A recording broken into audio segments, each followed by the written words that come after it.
Dans cette réflexion sur l'identité, j'ai réalisé que je ne pouvais pas me définir entièrement par des données personnelles. Pour autant, est-ce vraiment utile de chercher à comprendre entièrement qui je suis? Après tout, j'ai des responsabilités à assumer, une vie à gérer.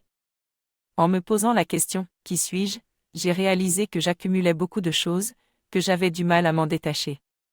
Mais en me pardonnant et en prenant conscience de mon rapport compliqué aux objets, j'ai réussi à m'en libérer un peu.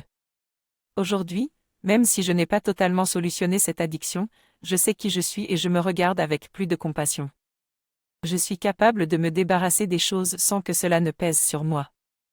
En fin de compte, je sais qui je suis et cela me permet de vivre plus sereinement ma vie. Je sais qui je suis, ce n'est pas une croyance, une théorie ou une hypothèse, c'est ce que j'ai vu. Mais il faut être prudent et parfois remettre en cause ce que l'on voit, comme le fait que la Terre était plate à une époque. Si on ne remet pas en cause nos perceptions, on peut se tromper complètement. Il faut chercher plus loin, comme dans le cas de la découverte que la Terre est ronde et tourne autour du Soleil. Le réveil en douce, c'est comme se mettre en marche vers soi-même. C'est expérimental et scientifique, comme les principes de la gravité. Il y a des règles dans cet univers, et en les comprenant, on peut faire des choses incroyables. Il est possible de trouver les règles par rapport à notre propre fonctionnement.